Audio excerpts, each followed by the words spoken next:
अस्सलामुअलैकुम। क्या शुरू कर दें पढ़ाना? ये बातें कर रही हैं। अच्छा जी। जी लेक्चर 38 स्टार्ट हो गया है और ये लेक्चर 37 के हैंडआउट में मेरे ख्याल में मिस्टेक है। मिस्टेक मैं सही कर लेता हूँ।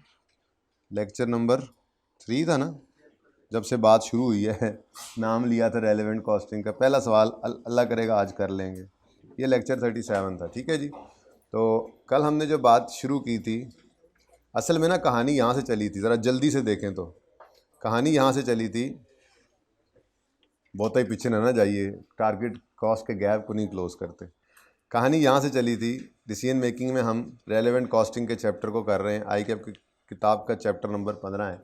मैंने आपको कहा था कि इसमें 3 तरह के सवाल आते हैं। या तो आपसे कॉन्ट्रैक्ट वैल्यूएट करवाएगा, या और उसके अंदर क्या करेंगे आप, कॉन्ट्रैक्ट वैल्यूएट कराने के लिए आप इनकम और एक्सपेंसेस दोनों को लेकर, रेलेवेंट इनकम रेलेवेंट एक्सपेंसेस को लेके आप डिसीजन देंगे।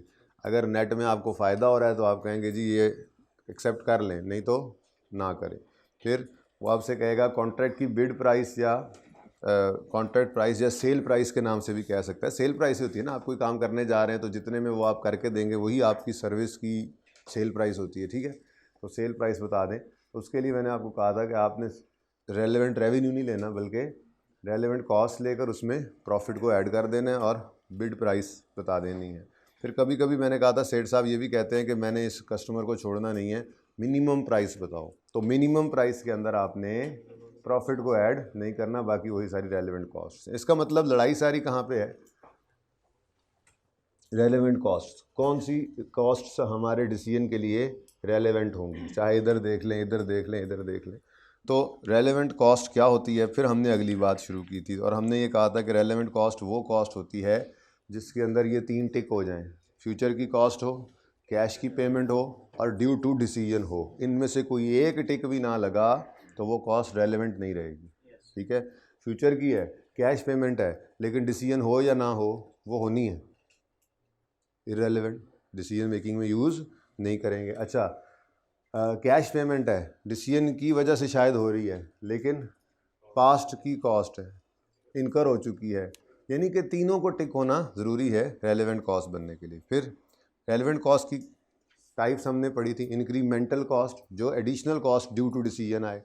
Avoidable cost, basically due to decision ये कॉस्ट सेविंग हो जाए, तो ये लाइक रेलेवेंट रेवेन्यू है, ठीक है। लेकिन इसका नाम चूँकि लिखा गया है किताब में, तो मैंने अवॉइडेबल कॉस्ट, अवॉइड हो जाने वाली cost, due to decision cost avoid हो जाना, ये फ़ायदे की बात है। तो खैर लिखा हुआ है इसलिए यहाँ पर लिख दिया, वरना असूली तौर पे तो यहाँ सिर्फ कॉस्ट की बात होनी चाहिए। बहरहाल अवॉइडेबल कॉस्ट है ना, कॉस्ट है, ठीक है, इसलिए यहाँ पे है। खैर तो ये रेवेन्यू की तरह से रेलेवेंट इनकम होगी। डिफरेंशियल, मैंने कहा था ये दोनों चीज़ें ही हैं, यानी कि change in cost due to decision. वो चेंज इंक्रीमेंटल हो गया तो कॉस्ट, वो चेंज अवॉइडेबल हो गया तो इनकम रेवेन्यू, ठीक है। उसके बाद opportunity cost, future cash benefit जो हम लूज़ कर जाएं ड्यू टू डिसीजन। मैंने उससे कहा था कि रेंटल इनकम आपने फोरगो कर दी, स्क्रैप वैल्यू फोरगो कर दी, कंट्रीब्यूशन नई प्रोडक्ट का फोरगो कर दिया। बच्चों ने 2-3 दफ़ा ये बात की थी कि अच्छा अगर एडिशनल रेवेन्यू आ जाए, अगर एडिशनल, तो ये एडिशनल जो भी होगा ना तो वो इनकम वाली साइड पे चला जाएगा, कोई ऐसी कोई पाबंदी नहीं है, ठीक है ना। लेकिन हम बात किसकी कर रहे हैं? रेलेवेंट कॉस्ट्स की, इसलिए यहाँ पर एक्सपेंसेस कॉस्ट की ही बात चल रही थी। इररेलेवेंट कॉस्ट की कुछ एग्जांपल्स थी। संक कॉस्ट, जो हो चुकी, इनकर भी हो चुकी, पे भी हो चुकी। कमिटेड कॉस्ट, जो इनकर हो चुकी है, कमिट हो चुकी है और सिर्फ उसकी पेमेंट बाकी है, इररेलेवेंट, हमारे डिसीजन में नहीं आएगी। नोशनल कॉस्ट, जो हम अकाउंटेंट्स आज तक पढ़ते आए, सारा कुछ यहाँ पे साइड पे कर दिया गया। डिसीजन मेकिंग वाले कहते हैं ये अकाउंटेंट्स जो हैं ये पता नहीं क्या क्या अंदाजे लगाते रहते हैं। तो ये अंदाज़ा लगाया, फिक्स्ड बजटेड एफर्ट्स कितने होंगे, अंदाज़ा लगाया नॉर्मल कैपेसिटी की बेस पे, OAR रेट निकाला और एब्जॉर्ब करवा दिया, अंदाज़ा ही था। अंदाज़ा लगाया लाइफ कितनी होगी, डेप्रिसिएशन अमोर्टाइजेशन, ठीक है। अंदाज़ा लगाया कि हमें इतने डेटर्स इतने भाग जाएंगे, प्रोविजंस, ठीक है। अंदाज़ा लगा रहे हैं कि जी ये एसेट इतने का आज बेचें तो बिक जाएगा, अगर 5 साल अगले यूज़ करें तो वैल्यू इन यूज़ इतनी है। तो ये सारे क्या हैं? अंदाजे हैं। तो ये अंदाजे notional payments, notional cost, payment तो नहीं कहना चाहिए, नोशनल कॉस्ट यानी जो कैश में नहीं होती, ठीक है ना। तो ये भी क्या है? इररेलेवेंट है। हमारी डिसीजन मेकिंग के अंदर अगर ऐसी कोई चीज़ आएगी तो वो क्या होगी? इररेलेवेंट होगी। और अनअवॉइडेबल कॉस्ट, यानी डिसीजन बदले, डिसीजन लें या ना लें, इस कॉस्ट की सेहत पे कोई असर नहीं पड़ता। तो ये कॉस्ट अनअवॉइडेबल कॉस्ट है, हमारी डिसीजन मेकिंग में ये क्या हो जाएगी, इररेलेवेंट। ठीक है जी। फिर हमने बात शुरू की थी कि जी देखें, ये टाइप्स ऑफ क्वेश्चन में मैंने कहा लड़ाई किस पे है ज़्यादा, चैप्टर का नाम ही क्या है, रेलेवेंट कॉस्टिंग के प्रिंसिपल्स। तो ज़्यादा लड़ाई किधर है, रेलेवेंट कॉस्टिंग। रेलेवेंट कॉस्ट क्या होती है हमने बात की, डेफिनेशन की, टाइप्स की, उसके बाद इसकी कंप्यूटेशन की तरफ चले थे और आसानी की तरफ से चल पड़े थे। सबसे आसान ओवरहेड्स है, फिर ये आसान, फिर ये दोनों खैर मुश्किल हैं। ठीक है तो मुश्किल कुछ भी नहीं होता, बस थोड़ी सी टेंशन चाहिए। तो हमने बात शुरू की ओवरहेड्स की। इधर ना देखें ज़रा, मुझे इधर देख के बताएं। ये रूल्स अब जहन में रखने हैं ना, जहन में रखने हैं, सिर्फ कॉपी पे नहीं रखने हैं। तो आपने उधर फिर देख रहे हैं, कुछ बच्चे चाहती हैं यूँ करके मार रहे हैं, ना देखें इधर, मेरी तरफ देखें सारे। जी मेरे प्यारे बच्चों, ओवरहेड्स वेरिएबल वाले, फिक्स्ड वेरिएबल वाले इररेलेवेंट होते हैं, हमेशा रेलेवेंट, और फिक्स्ड वाले भी हमेशा रेलेवेंट। फिक्स्ड वालों के अंदर थोड़ी सी गड़बड़ है, अगर एग्जिस्टिंग है, अपोर्शन्ड हैं, अप्लाइड हैं, तो वो क्या हैं, इररेलेवेंट हैं। Like sunk cost, like unavoidable cost कह ले उसको, टाइप्स पढ़ के आए हैं ना, कोई ये नहीं कि वो अलग चीज़ ही है, अलग चीज़, वही प्रिंसिपल यहाँ भी लग रहे हैं। और अगर इंक्रीमेंटल फिक्स कॉस्ट है ड्यू टू डिसीजन, ठीक है, इंक्रीमेंटल फिक्स कॉस्ट हो जाए आपकी, वो नई फिक्स कॉस्ट हो जाए, एडिशनल फिक्स कॉस्ट हो जाए, तो वो क्या बन जाती है, रेलेवेंट। बस ये ऐसे ही याद रखना है। अब एक अच्छे सवाल के अंदर एक आधा पॉइंट ओवरहेड्स का भी आएगा, ये मुफ्त के नंबर मिल जाएंगे आपको।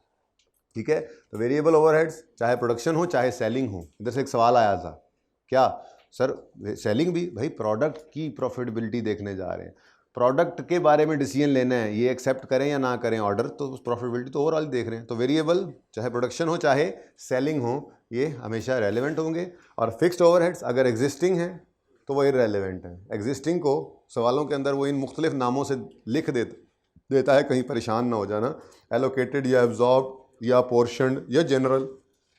और अगर एडिशनल होंगे तो वो रेलेवेंट है। एडिशनल डिसीजन की वजह से एडिशनल, तो वो क्या है, रेलेवेंट। एडिशनल को इंक्रीमेंटल भी कहते हैं, डायरेक्टली एट्रीब्यूटेबल भी कहते हैं, और स्पेसिफिक भी कह देते हैं। फिर हमने अगली बात की, ये समझ आ गए।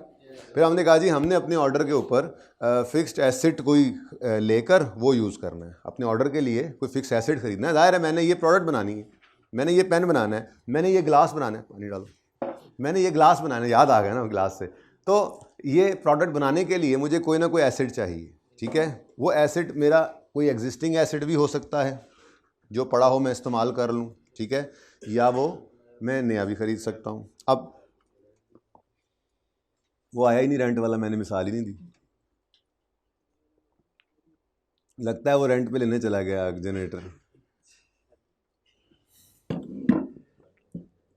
तो अगर तो हमारा कोई एग्जिस्टिंग एसेट यूज़ हो जाए तो उसकी ओरिजिनल कॉस्ट, उसकी एक्यूमुलेटेड डेप्रिसिएशन, उसकी इन्हीं दोनों से की हेल्प से निकलने वाली बुक वैल्यू, ये सवाल में गिवन हो तो इग्नोर करना। ठीक है, ये हमेशा क्या हो जाएगी, इग्नोर। फिर एग्जिस्टिंग एसेट के बारे में क्या रेलेवेंट होगा, सवाल के अंदर वो क्या चीज़ देगा, सवाल के अंदर वो फिर इस तरह से बात करेगा कि जी ये जो हमारा एग्जिस्टिंग एसेट है, इसको हम अगर प्रोजेक्ट पे इस्तेमाल ना करें तो कबाड़िए को बेच देंगे, स्क्रैप वैल्यू। या अगर हम इसको प्रोजेक्ट पे इस्तेमाल ना करें तो एक बंदा आया बैठा था, वो कह रहा था किराए पे मुझे दे दें, तो अगर हमने इसको प्रोजेक्ट पे इस्तेमाल किया तो हम लूज़ कर जाएंगे अपॉर्चुनिटी कॉस्ट फॉर गोन। ठीक है ना, तो ये सवाल में डाटा ऐसे दिया होगा, तो मैं तो समझा रहा हूँ ना आपको। ठीक है, तो एग्जिस्टिंग एसेट के बारे में क्या है, एग्जिस्टिंग एसेट के बारे में वो मैंने क्या कहा, कॉस्ट, एक्यूमुलेशन, बुक वैल्यू, ये तो कर दिया इग्नोर। फिर सवाल में कहाँ पे खपाएगा आपको, जी एग्जिस्टिंग एसेट है जो यूज़ हो सकता है हमारे इस प्रोजेक्ट पे, लेकिन अगर हम इसको प्रोजेक्ट में यूज़ ना करें तो किराए पे जा सकता है या कबाड़िए को जा सकता है।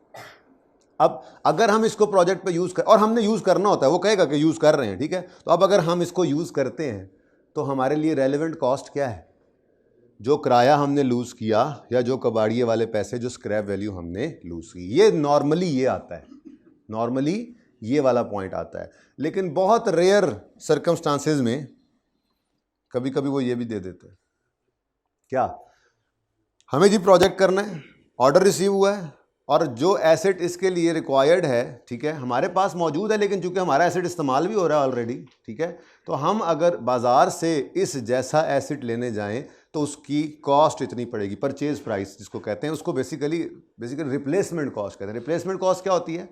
रिप्लेसमेंट कॉस्ट ये नहीं होती है कि ये मेरे पास आज, एक तो मेरा पेन मेरे हाथ में होता है, ये पेन आज बिल्कुल डिब्बा बंद नया वाला लें तो वो 20,000 का है, और अगर मैं इस जितना चला हुआ पेन जाकर आज ख़रीदूं तो वो रिप्लेसमेंट कॉस्ट कहलाती है। या यूं कह लें, मैं यूं कहूँगा कि जी आज रिप्लेसमेंट कॉस्ट वैसे अकाउंटिंग की ज़बान में क्या होती है, ये आज 20,000 का है ना, लेकिन मैं इसकी वैल्यू निकालना चाहता हूँ, मैं कहता हूँ जिसकी रिप्लेसमेंट कॉस्ट क्या है, तो मैं कहूँगा जी 20,000 वाला आज ये 20,000 का मिलेगा और 1 साल इस्तेमाल कर चुका हूँ, इतनी डेप्रिसिएशन डाल दो, ये होगी रिप्लेसमेंट कॉस्ट। तो बहरहाल जितना डूबते जाएंगे, छोड़ें इसको, सादा बात। क्या कहेगा वो सवाल में, क्या कहेगा वो, हमें प्रोजेक्ट के लिए एसेट चाहिए और वो एसेट हमारे वाला जो है वो शायद इस्तेमाल हो रहा है, हम उसको नहीं यूज़ करना चाहते, तो अगर करना चाहें परचेज तो रिप्लेसमेंट कॉस्ट इस जैसे एसेट की इतनी है। ये दोनों अलग अलग हों फिर तो यही क्या है, दोनों अलग अलग हों। अगर ये केस सिर्फ ये बात दे दे, अपॉर्चुनिटी कॉस्ट जो हमने फोरगो की, लॉस्ट की, वो रेलेवेंट है, और अगर ये वाला दे दे तो फिर ये रेलेवेंट है। लेकिन मैच कहाँ पड़ेगा? जब दोनों दे दे। तो उसके लिए मैंने आपको क्या कहा था भाई, डिसीजन मेकिंग के लिए ना एक रूल याद रख लो, जब भी आपको डिसीजन मेकिंग करते हुए किसी दोराहा समझते हैं, दोराहा, आप एक जगह पहुंचे, आगे 2 रास्ते जा रहे हैं, ठीक है ना, दोराहा। जब भी कभी आपके पास 2 ऑप्शंस आ जाएं डिसीजन मेकिंग का, 2-3 भी हो सकते हैं, मैं 2 की बात कर रहा हूँ, 3, 4, 5 भी हो जाएं, ठीक है, रूल तो एक ही होगा, एक से ज़्यादा भाई कह रहे हैं, ठीक है, एक से ज़्यादा आपके पास ऑप्शन हो, और अगर रेवेन्यू की, इनकम की बात हो रही है तो डिसीजन मेकिंग में हायर की तरफ जाते हैं, और अगर कॉस्ट की बात हो रही हो तो लोअर की तरफ जाते हैं। ये कहीं पे लिख लो अपने पास डिसीजन मेकिंग के लिए, ठीक है। अगर डिसीजन मेकिंग में अगर कभी एक से ज़्यादा ऑप्शंस हों तो इनकम के केस में हायर सेलेक्ट करते हैं, और एक्सपेंस के केस में, कॉस्ट के केस में लोअर।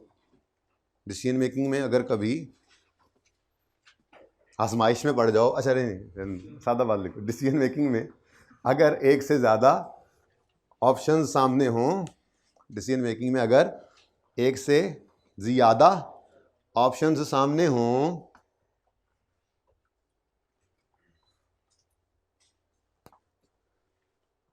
तो इनकम रेवेन्यू, इनकम के केस में हायर सेलेक्ट करना, और एक्सपेंस या कॉस्ट जो होती है इसके केस में लोअर सेलेक्ट करना, और छुट्टी नहीं करना पूरे सिलेबस के दौरान, रोज़ आना, वरना पास नहीं होना। जो मुझे छुट्टी वाले बच्चे नज़र पड़ जाती है ना, फिर मुझे याद आ जाता है, इन्हें कल छुट्टी की थी सी, वो तुम बैठे क्यों हो इस क्लास में, R1 में खड़े होना है, ठीक है, इसको सजा मिली हुई है वहाँ पे। इसका मतलब अगर ये अकेला हो तो ठीक बैठता है, इस क्लास में तंग नहीं करता ना, है ना।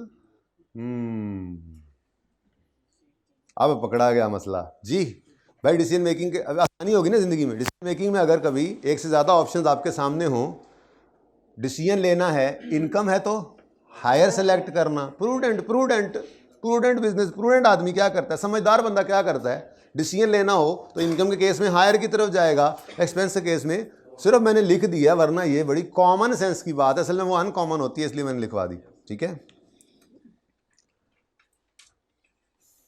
जी। तो फिक्स्ड एसेट्स भी यूज़ करने पड़ते हैं, जब कोई ऑर्डर आता है ना तो हमें एसेट भी चाहिए होता है, ओवरहेड्स के साथ साथ एसेट भी चाहिए होता है। तो अगर एसेट एग्जिस्टिंग है तो उसकी original cost, depreciation, book value ignore, और इन में से कोई एक हो तो वो रेलेवेंट, और अगर दोनों दे दे तो चूंकि बात हो रही है इनकम की या एक्सपेंस की, एग्जिस्टिंग एसेट यूज हो रहा है तो रेलेवेंट कॉस्ट क्या होगी, इनमें से लोअर, ठीक है। यानी यूं कह लें मिसाल के तौर पे, हमें अपना एसेट यूज़ करके लाख रुपए किराया ज़ाया करना पड़ता है, लेकिन हमें बाज़ार से जाकर नया एसेट वही 1,20,000 का मिलना है, तो पागल है कि 1,20,000 लें, छोड़ देंगे लाख किराया, 20 रुपये तो फिर भी बच रहे हैं, ठीक है। और वैसे भी एक और बात भी बताऊँ, ऑर्गेनाइजेशन की नेचर बताऊँ आपको। कोई भी आप अगर बिजनेस कर रहे हो कल को, आप ही ऐसे ही होंगे, हर नॉर्मल बंदा यही होता है, जो चीज़ पड़ी होती है कोशिश करता है पहले इसे इस्तेमाल करो। बाज़ार जाऊँगा, ढूंढूंगा, वक्त पड़ा होता है, ठीक है। तो बहरहाल जो चीज़ पड़ी होती है वैसे भी उसको ज़्यादा कोशिश करते हैं हम यूज़ करने की, लेकिन नहीं है हमारे पास एग्जिस्टिंग एसेट और हमें नया एसेट खरीदना पड़ गया। अब नया एसेट खरीदना पड़ जाए तो लाइफ सवाल में गिवन हो, अगर लाइफ गिवन हो तो डेप्रिसिएशन नए एसेट की स्ट्रेट लाइन मेथड के ऊपर ये आपकी रेलेवेंट कॉस्ट है, ठीक है। और अगर यूजफुल लाइफ ना गिवन हो तो फिर फॉल इन वैल्यू बताएगा कि हमने, ये आसान सी बात थी, एग्जांपल बनाने की जरूरत तो नहीं है, जहाँ ज़रूरत पड़ेगी मैं एग्जांपल छोटी सी बना दूंगा। फॉल इन वैल्यू सादा सी बात जी, हमने प्रोजेक्ट शुरू किया तो एक एसेट की मार्केट वैल्यू थी 2 लाख रुपए, हमने वो ख़रीद लिया, ठीक है। फिर मार्केट वैल्यू इसकी कितनी है 2 लाख, हमने 6 महीने इसको प्रोजेक्ट पे इस्तेमाल करके ये ऑर्डर पूरा कर देना है, उसके बाद ये हमारे किसी काम का नहीं है तो हमने इसको बेच देना है, और जब बेचने जाना है तो ये 50,000 का रह जाना है। तो ये जो 1.5 लाख रुपए का फॉल आया है ये हमारे लिए क्या बन जाएगा। वैसे ये कोई इतना डिसीजन मेकिंग के अंदर इतना पसंदीदा अमल नहीं है नए एसेट की डेप्रिसिएशन, लेकिन आईकैप माशाल्लाह से करता है, इसलिए फिर अब यही ज़हन में रखें। अब हमने डिसीजन मेकिंग में कॉस्ट अकाउंटिंग भी सीखनी है, साथ साथ आईकैप को भी तो फोकस करना है ना, पर्चा तो उसी ने हमारा पास करना है। तो ये ट्रीटमेंट आपने कर लेना, अगर लाइफ गिवन हो तो फिर नए एसेट की डेप्रिसिएशन को रेलेवेंट कॉस्ट बना लेना, ठीक है। और अगर लाइफ गिवन ना हो तो फिर वैल्यू बताएगा और फॉल इन वैल्यू लेनी है, ठीक है। ना 2 लाख रेलेवेंट है ना 50,000 रेलेवेंट है। रेलेवेंट क्या है, जो इसमें वैल्यू कम हुई हमारे इस डिसीजन की वजह से, भाई को जगा के बताओ, इस डिसीजन की वजह से हमारे एसेट की वैल्यू में जो फॉल आया है। अच्छा तो जाग रहे थे तो नाराज़ क्यों होते, क्या ही दिया है ना मैंने।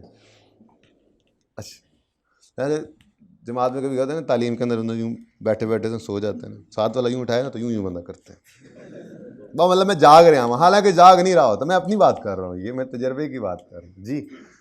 आँख लग जाती है बंदे की, कोई बात नहीं, माइंड नहीं करना है, जाग के बैठना है जी। अच्छा जी, समझ आती है। एग्जिस्टिंग एसेट है तो ये चीज़ें इग्नोर, और रेलेवेंट कॉस्ट यहाँ से नया खरीदा है तो लाइफ गिवन तो डेप्रिशिएट करो स्ट्रेट लाइन मेथड पर, और वो रेलेवेंट कॉस्ट है डेप्रिसिएशन उसकी, ठीक है। अब कितनी है वो सवाल के हिसाब से देखेंगे, अगर यूनिट्स के अंदर लाइफ गिवन है तो जितने यूनिट्स बनाने हैं उतनी कर देंगे, करनी तो डिवाइड करना है लाइफ से, जितना इस्तेमाल करना है उतनी डेप्रिसिएशन कर देंगे, चार्ज पर यूनिट है तो पर यूनिट आ जाएगी, पर मंथ करनी तो पर मंथ कर लेंगे, वहाँ पे देखेंगे जब सवाल आएगा। अभी तो बातें चल रही है ना, अब सवाल के अंदर डाटा होता है वहाँ समझ आती है ज़्यादा, ठीक है। अच्छा जी, और अगर हम समझते हैं कि आर्जी तौर पे हमें एसेट चाहिए, जाके बाज़ार से किराए पे ले लेते हैं, तो ये सबसे आसान केस है, ठीक है। अगर कोई बाज़ार से एसेट किराए पे लिया है तो रेलेवेंट कॉस्ट शादी के खर्चों के अंदर एक खर्चा क्या पड़ जाएगा, जनरेटर जो किराए पे लेके आना है जी। भाई कोई नहीं, अब मेरे ख्याल में मैंने कहा वो तैयारी में है, नहीं ये नहीं ये वो वाला नहीं है, ठीक है। इसकी को और एग्जांपल बनाएंगे, जनरेटर वाला वही है। सेठ साहब हमारा, सेठ साहब आज छुट्टी में है, सेठ साहब आज बच्चे कम है, आज अपलोड करना पड़ेगा जी। अच्छा अब ये ना कहना नो सर हम आ गए, आप लोगों के साथ वो नहीं मिल सकते, आधों ने तो लेक्चर लेना कोई नहीं, ठीक है। और जिन्होंने लेना भी है उनकी अटेंशन वो नहीं होगी जो क्लास के अंदर है। एक है ऑनलाइन वाला बच्चा, वो रूटीन में चल रहा है, उसको पता है मैंने सुबह उठना है, उसकी रूटीन सारी उस हिसाब से सेट है, वो उस हिसाब से पढ़ रहा है, मैंने इस वक्त ये काम करना है, इस वक्त लेक्चर लेना है। ये जो छुट्टी करके बैठते हैं ना, सारे काम भी, कपड़े भी इन्होंने आज ही धोने होंगे, ठीक है, तो जूते भी आज ही सही करवाने जाने हैं, सारे काम इन्होंने आज ही करने हैं, ठीक है। और साथ ही साथ एक बाल डे भी मनाना है। उसके बाद जब शाम होनी है तो यार अब थक गया हूँ, चलो सुबह नमाज के वक्त उठ के करूँगा। यूट्यूब पे पढ़ा ही है ना लेक्चर, ये जो पढ़ा ही है ना, ये सबसे बड़ी मुसीबत है, तो फिर रह जाता है। इसलिए आप कोशिश करते रहिए, हालात जो भी हों आप कोशिश करके आते रहें, ठीक है। बाकी जाहिर सी बात है, अगर बच्चाज नहीं होंगे तो लेक्चर्स तो जाहिर है अपलोड कर ही दिए जाएंगे, लेकिन अब इसकी वजह से आप अपना नुकसान कर दें, मुझे तो बिल्कुल नहीं अच्छा लगेगा। ये अंडा बना लें, ओहो अंडा सही नहीं बना, ओके जी सही है। ऐसे अगर एक्वायर करेंगे तो फिर अब जी ये मैं यहीं पे इसलिए बना रहा हूँ कि हम इसी तरह से किसी भी वक्त इनको आके देख लिया करेंगे। अब भाई ये मटेरियल वाला जो है ना, थोड़ा सा कुछ बच्चे ऐसे कर रहे हैं कि रजिस्टर सामने वाला सफ़ा खोल के ना ऐसे 2 सफ़े बना रहे हैं, बहुत अच्छा कर रहे हैं, वो भी मैनेज कर लेंगे। जो ऐसे मैनेज नहीं करना चाहते वो फिर ऐसे कर लीजिएगा सफ़े को, ये कंप्लीट होते होते बात ज़रा लंबी हो जानी है, ठीक है। फिर मटेरियल की बात करके आज इसके कुछ क्वेश्चंस करेंगे, उसके बाद फिर कल इंशाल्लाह लेबर की बात करके उसके कुछ क्वेश्चंस करेंगे। उसके बाद फिर पास पेपर्स को कहेंगे आओ आपके जिन कटें, या फिर वो हमारे जिन कटेंगे पास पेपर, या हम उनके जिन कटेंगे, ठीक है। देखते हैं, लेट्स सी तो नंबर 3 है जी। जी बेटा, बेटा ओवरहेड्स रेलेवेंट हैं अगर इंक्रीमेंटल है, और अगर पहले से हैं तो वो इररेलेवेंट है। अब वो फिक्स्ड प्रोडक्शन है, फिक्स्ड सेलिंग है, फिक्स्ड लटरम है या फिक्स्ड पटरम है, रूल क्या है? अगर वो ऑलरेडी इनकर हो रहे हैं, डिसीजन लेने से कोई चेंज नहीं आना, तो इररेलेवेंट है, unavoidable.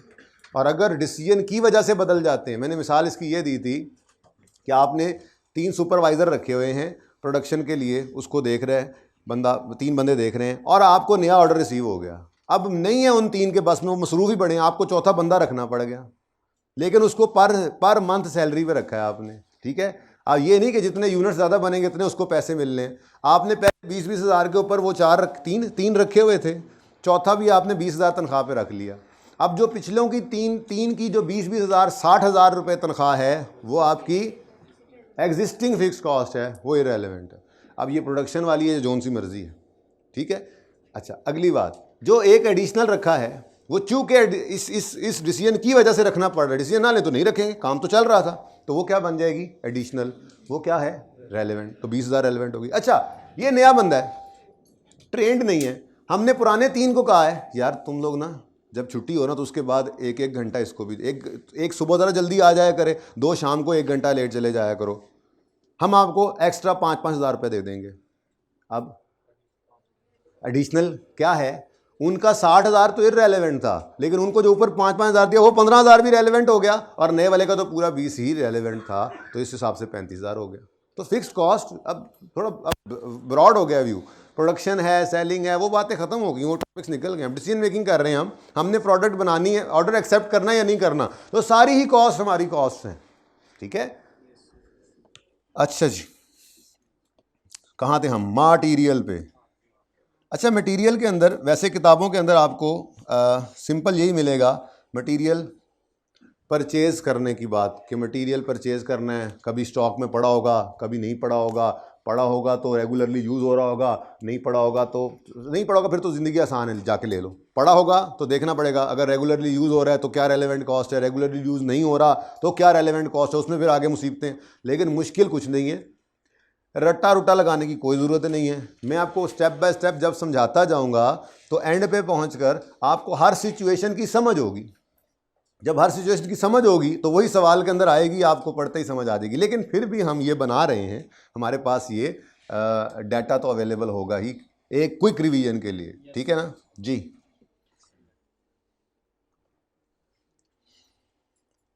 Material if produced by the organization itself,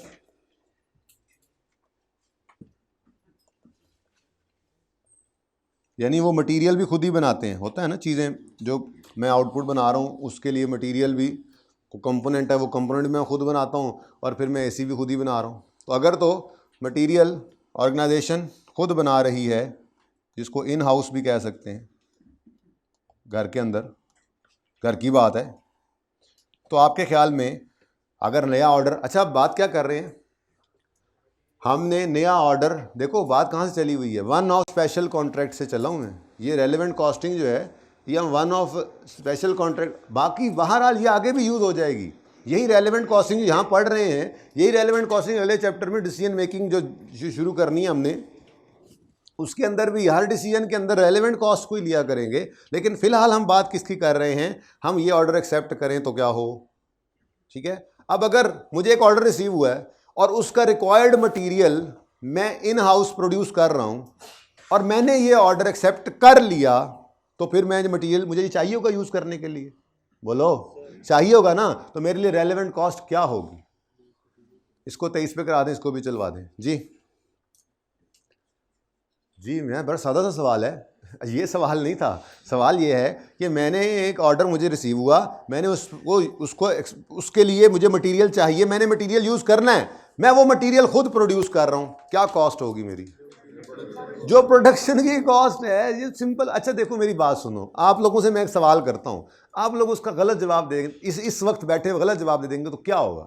मैंने तो कभी कुछ नहीं कहा, मैक्सिमम ये करूँगा टुस टुस दूर दूर से, थोड़ी सी कोई बात नहीं, ज़िंदगी में याद रह जाएगी वो बात भी। यहाँ पे तो गलती नहीं है ना बेटा, कोई नंबर थोड़े ही कट जाने, तो दिलेरी से बोल दिया करो। मैक्सिमम क्या होगा, आप गलत बोल दोगे। ये सबसे मैक्सिमम क्या है इस क्लास के अंदर बैठो, आपका जवाब इससे ज़्यादा क्या गलत हो सकता है।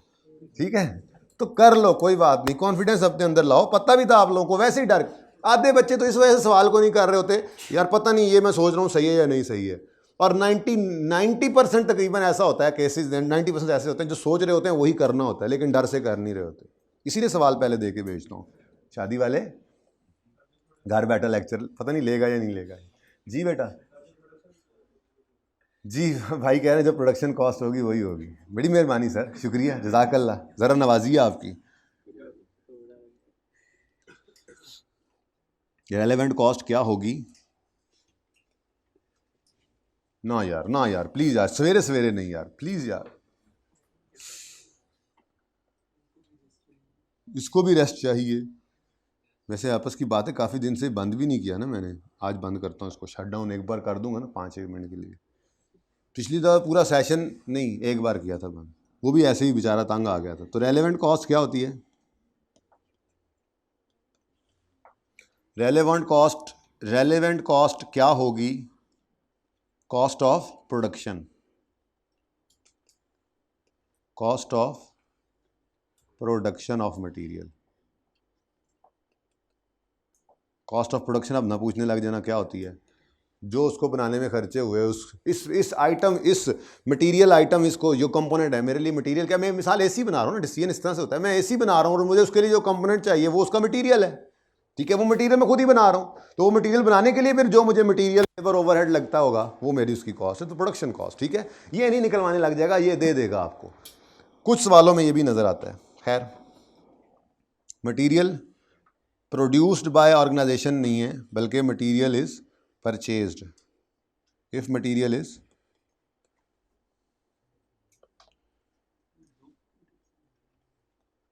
purchased from outside supplier,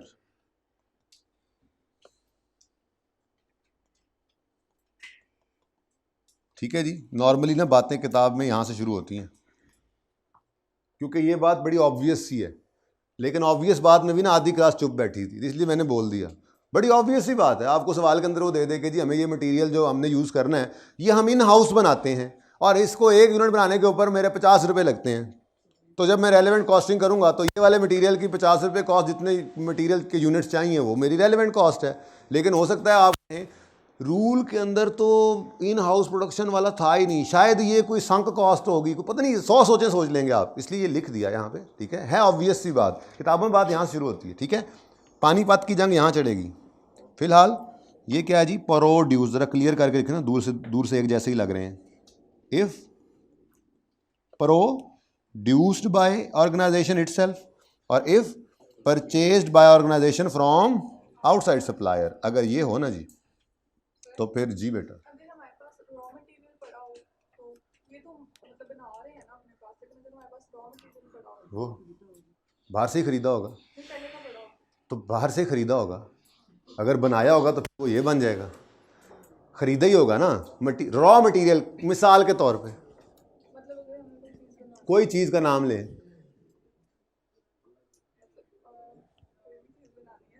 कोई भी चीज़ बना, देखें ना, जो भी चीज़ आप सोचेंगे ना एंड पे जाकर, या तो वो आपने खुद बनाई होगी या बनी बनाई कहीं से ली होगी।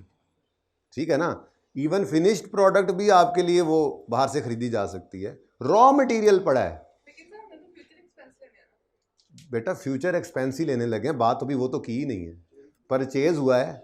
ठीक है, तो संक कॉस्ट अभी भी इग्नोर करेंगे। ठीक है ना, फिलहाल सादा बात, हमने इस एसी के अंदर एक मटेरियल यूज़ करना है जो कंपोनेंट की फॉर्म में है, वो हम खुद बनाते हैं, तो वो उसके लिए रेलेवेंट कॉस्ट मेरी क्या है, जितने यूज़ करने मेरी जितनी प्रोडक्शन कॉस्ट आई है। लेकिन इसी एसी के अंदर कुछ ऐसा मटेरियल भी यूज़ होता है जो बना नहीं है, बल्कि शायद उगा है ज़मीन से।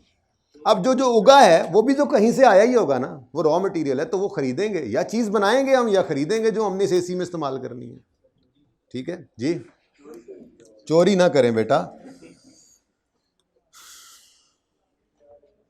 चोर नहीं है, मुसलमान हो सकता, बाकी जो मर्जी करते रहो। मतलब ये नहीं, जो मर्जी कहते रहो, मेरे कहने का मतलब ये था, लेकिन ये मत कहना मुसलमान को कि चोर होता है। अच्छा जी सुने बेटा, अगर अभी वो मेरा रेलेवेंट कॉस्ट सामने आएगी, बात तो समझ आ जाएगी कि हम बात क्या कर रहे हैं। ठीक है, मुझे ऑर्डर रिसीव हुआ, मुझे उसके लिए एक मटेरियल चाहिए, मटेरियल एक्स, ठीक है जी, वो मटेरियल मैं बाहर से खरीदता हूं, ठीक है, और वो मटेरियल इस वक्त स्टॉक में अवेलेबल नहीं है। If purchase from outside and material is not available in stock,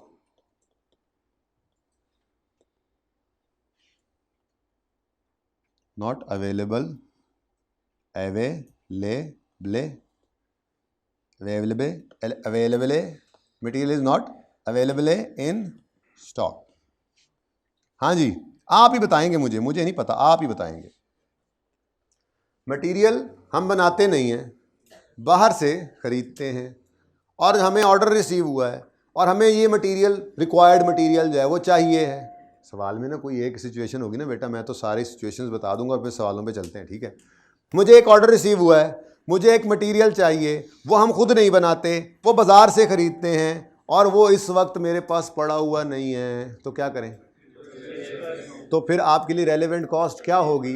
इसकी करंट परचेज प्राइस, जिसको रिप्लेसमेंट कॉस्ट भी कह सकते हैं। ज़रा पॉज कीजिएगा। अच्छा जी पॉज किया था हमने, रिज्यूम किया है। तो जी मटेरियल अगर आउटसाइड परचेज करते हैं, आउटसाइड से, और वो हमें इस वक्त प्रोजेक्ट के लिए ज़रूरत है, डिसीजन लेना है हमने कि हम ये प्रोजेक्ट लें या ना लें, तो हमें ये मटेरियल लेना पड़ेगा बाज़ार से। तो इसकी कॉस्ट, रेलेवेंट कॉस्ट क्या बनेगी? रेलेवेंट कॉस्ट इज, बल्कि यूं भी कर लेते हैं ना, हम यूं भी लिख लेते हैं बीच में कि अगर वो जो बात आपने ज़बानी कही है मैं लिख भी देता हूँ, मटेरियल चाहिए, ख़रीदना बाहर से है, अवेलेबल नहीं है, तो क्या करें? बाय करें, परचेज करें, परचेज इट, भाई ख़रीद लो फ्रॉम आउटसाइड सप्लायर, सप्लायर से ख़रीद लो। अच्छा जी, तो अगर ख़रीद लोगे तो ऐसी सूरत के अंदर रेलेवेंट कॉस्ट क्या होगी? देखिए मेरे पास बड़ी गुंजाइश है, ऐसे ऐसे ऐसे चलूँगा, आपने ना करीब करीब करके चलना है इसको, जो कोना है ना उसमें बिल्कुल करीब, लेकिन बेहतर तो यही है कि एंड पे तस्वीर खींचें। बाकी साथ साथ बना रहे हैं तो बहुत अच्छी बात है, मेरा तो फिर ये मसला है ना, चलते ओ अच्छा यार ये ऐसे, चलो इसमें ज़रा ऐसे कर लो, ऐसे, फिर वो माफ़ी देना, फिर ओ नो ये वो फिर नहीं करना, करते हो आप लोग, करते हो, फिर ये नहीं करना। ठीक है, परचेज इट फ्रॉम सप्लायर, तो आपकी रेलेवेंट कॉस्ट क्या होगी? Relevant cost will be current cost of purchase, current purchase cost कह लें, करंट कॉस्ट ऑफ परचेजिंग या परचेज। जी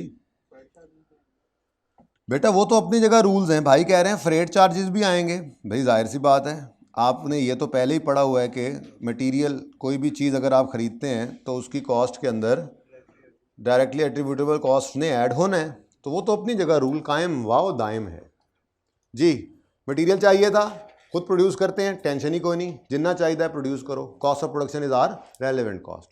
मटेरियल चाहिए था, खुद नहीं बनाते, बाहर से ख़रीदते हैं, जब गोडाउन खोला वो नहीं पड़ा था, क्या करेंगे? बाज़ार से ख़रीदने जाएंगे, ख़रीदने जाएंगे तो परचेज प्राइस जो है हमारी रेलेवेंट कॉस्ट है, जितने का हमें वो मिलेगा। अच्छा जी, अगली बात, ऐसा करते हैं, material is available in stock. अच्छा आगे आगे ना मामला ये कि मटेरियल अवेलेबल होता है स्टॉक में और वो रेगुलरली हम यूज़ कर रहे हैं, या मटेरियल अवेलेबल होता है और वो रेगुलरली यूज़ नहीं होता। अवेलेबल अगर रेगुलरली यूज़ कर रहे हैं तो उसका रूल अलग है, नहीं होता तो अलग है, इसलिए मैं ये दो चीज़ें लिखूंगा, होगी एक ही बात, material is available in stock लेकिन साथ ही रेगुलरली यूज्ड है, तो उसको अलग कर देता हूँ। और material is available in stock लेकिन वेला पड़ा है, उसके आगे फिर आगे जंगे हैं, ठीक है ना, इसलिए, और इम्पॉर्टेंट भी बहुत पोर्शन है तो उसको अलग रख लेते हैं। तो अगला पॉइंट क्या है जी? Material is available in stock, material, बोलो बोलो, मटेरियल, मटेरियल पहले बोलो, इज अवेलेबल इन स्टॉक।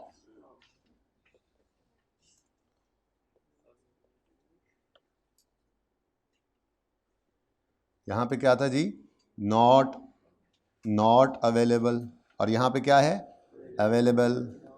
अगर मटेरियल अवेलेबल इन स्टॉक है, एक minute, but it is regularly used by the organisation, but it is regularly used by the, it is regularly used by the organisation.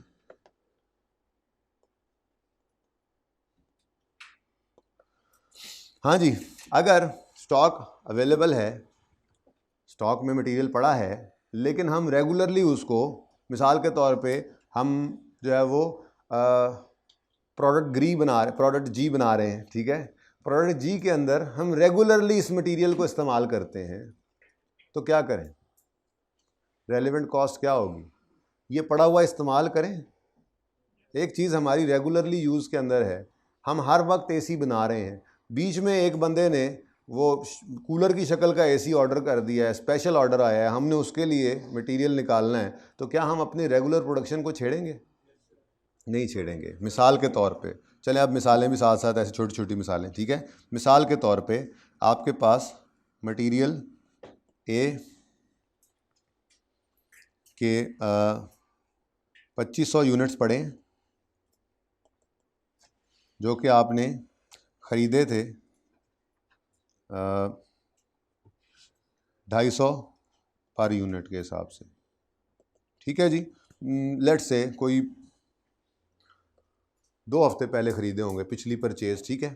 अच्छा, अब आप इस material को use करते हैं रेगुलरली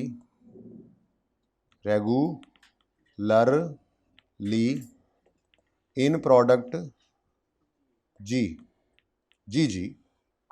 रेगुलरली आप इसको यहाँ पे यूज़ करते हैं। एक नया ऑर्डर आया है, ऑप्शन ये है, वन ऑफ स्पेशल कॉन्ट्रैक्ट आ गया, ठीक है जी, जिसके अंदर आपने कोई प्रोडक्ट कूलर बना के देनी है, एसी जैसा है, प्रोडक्ट सी बनानी है। अब आपके पास ऑप्शन क्या है, आप या तो ये मटेरियल पड़ा हुआ इस्तेमाल करें, इस पर यूज़ कर लें फ्रॉम स्टोर, या आप उसको बाय कर लें फ्रॉम आउटसाइड सप्लायर जी। अब आपके ख्याल में क्या करना चाहिए? यूज़ वाले हाथ खड़ा करें, यूज़ वाले, ओके। अच्छा, अगर भाई कह रहे हैं कि आपको यहाँ पर न्यू ख़रीदने जाएं तो वहाँ पर रेट हो चुका है 280 पर यूनिट, ठीक है, और अगर आप अपना पड़ा हुआ देखें तो वो है 250 रुपये पर यूनिट, तो अब क्या करें? अच्छा, यूज़ कर लें, और फिर जब अपना एसी बनाने के लिए ज़रूरत पड़ेगी तो क्या करेंगे? तो फिर पागल हैं हम। बात तो वहीं पे नहीं आ रही, बात नहीं समझे आप बात नहीं समझे हैं, आप बात नहीं समझे। रेगुलरली यूज़ हो रहे हैं, एसी तो धड़ाधड़ बन रहे हैं, लोग आ रहे हैं एसी लेके जा रहे, वन ऑफ कॉन्ट्रैक्ट बीच में आ गया, इस पर भी वही मटेरियल चाहिए जो एसीयों के ऊपर लगा रहे हैं। अब भाई कह रहे हैं अगर सस्ता पड़े तो ये वाला यूज़ कर लो, तो भाजन फिर जब यहाँ पे लगाना है तो फिर वहीं पे बाजार भी नहीं जाना, बाजार के अंदर कीमत सप्लायर ने बढ़ चुकी है, महंगाई हो गई है, 280 हो गई है, तो फिर नॉर्मल। अच्छा, वैसे जो कह रहे थे कि यूज़ ना करें फ्रॉम स्टोर, वो कितने थे? थोड़े ज़्यादा हैं, और जिन्होंने हाथ दोनों दफ़ा खड़ा नहीं किया वो कौन लोग हैं? हाँ भाई, हाइब्रिड में हाथ खड़ा किया था, किस में हजरत आपने? यूज़ करें फ्रॉम स्टोर या खरीद लें वाले उधर ज़्यादा हैं। देखें बच्चों, ये नॉर्मल अजम्पशन है। अगर आप एक चीज़ रेगुलरली यूज़ कर रहे हो, ये रेगुलर काम आपका चल रहा है, रेगुलरली, फ्रीक्वेंटली, हर वक्त यूज़ हो रहा है ये आपका मटेरियल, ये हर वक्त का इस्तेमाल का मतलब ही क्या होता है? आपका शायद काम ही यही है, आप धड़ाधड़ एसी बना रहे हो, तो आप अपनी इस नॉर्मल वाली रूटीन को डिस्टर्ब कभी भी नहीं करते हो। आप कभी भी इसको स्टोर से यूज़ नहीं करोगे, बल्कि आप इसको आउटसाइड सप्लायर से परचेज करोगे। ठीक है, सादा सी बात है। ना भी समझ आए तो अब फिर यही है जी, मटीरियल इज, अभी भी ना समझ आए तो मैं क्या कर सकता हूँ। बहरहाल सादा बात, समझ आया ये। मटीरियल ए यूज होता है एसी बनाने में, ठीक है। मटीरियल ए ही हमारा अब इस नए कॉन्ट्रैक्ट पे लगना है। अब मटेरियल ए रेगुलरली एसी बनाने में यूज हो रहा है, तो अपने रेगुलर प्रोडक्शन प्रोसेस को, रेगुलर रूटीन काम को चलने दो यार। वन ऑफ कॉन्ट्रैक्ट आया है, ऐसे ही एक अकेला कॉन्ट्रैक्ट आया, पता नहीं फ्यूचर में दोबारा आएगा या नहीं आएगा। इसके लिए अपनी रूटीन को मत छेड़ो, उनको चलने दो। इसके लिए बाजार से नया मटेरियल खरीदो, ठीक है।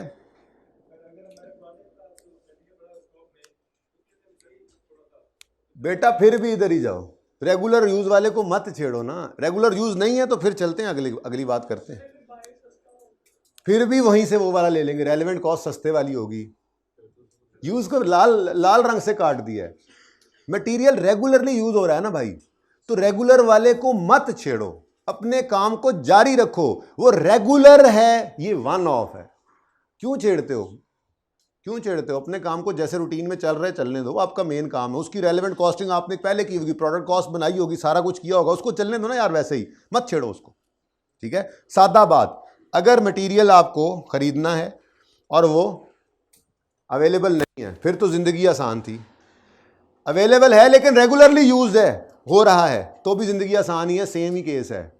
ऐसे ही समझो कि नहीं है, फिर ऐसे ही समझो कि नहीं पड़ा हुआ। सवाल भी कराने हैं आगे ना, टुरन देना। तो अगर रेगुलरली यूज्ड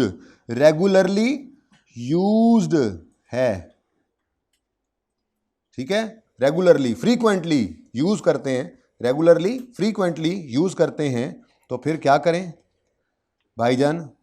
परचेज करें, फिर परचेज इट फ्रॉम सप्लायर। और रेलेवेंट कॉस्ट क्या बन जाएगी अब इस केस में? वही पिछले वाली। रेलेवेंट कॉस्ट क्या है?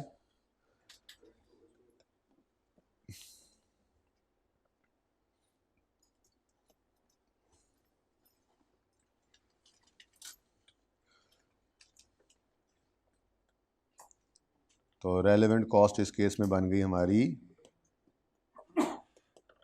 यही करंट कॉस्ट ऑफ परचेज। इतने तीर लगा दिए हमने। ऑर्गेनाइजेशन यार, इतनी प्यारी राइटिंग है मेरी, और फिर आप कहते हो सर तफसील से लिखते हैं। यही तो मसले हैं मेरे। तो रेलेवेंट कॉस्ट क्या बन जाएगी? Current cost of purchase.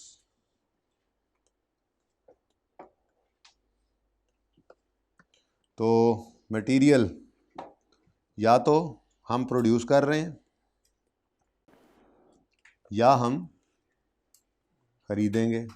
अगर खरीदेंगे तो पहला केस क्या है? वो मटेरियल अवेलेबल नहीं है, जाके ख़रीद लो। दूसरा केस, वो मटेरियल अवेलेबल तो है लेकिन हम रेगुलरली यूज़ कर रहे हैं, तो ये कर लो कि उसको भी बाहर से जाके ख़रीद लो। ठीक है जी, सही है। अच्छा जी, अब लड़ाई चलती है आगे, असल लड़ाई की तरफ चलते हैं। ये तो बात हजम हो गई ना, अब सादा बात है। अभी भी बनाओ तो रेलेवेंट कॉस्ट बनाने की कॉस्ट, खरीदो तो रेलेवेंट कॉस्ट खरीदने की कॉस्ट, जिसमें भाई साहब सारा कुछ ही ऐड होगा। यहाँ से किसने सवाल किया था? कौन था? हाँ कौन था? सारा कुछ ही ऐड होगा, खरीदने की कॉस्ट, ठीक है। अच्छा, अब अगर आपने खरीदना है बाहर से इस मटेरियल को और वो आपके पास स्टॉक में नहीं पड़ा, तो पहुँच जाओ खरीदो। हाँ जी, आप पार्ट 2 शुरू कर लें।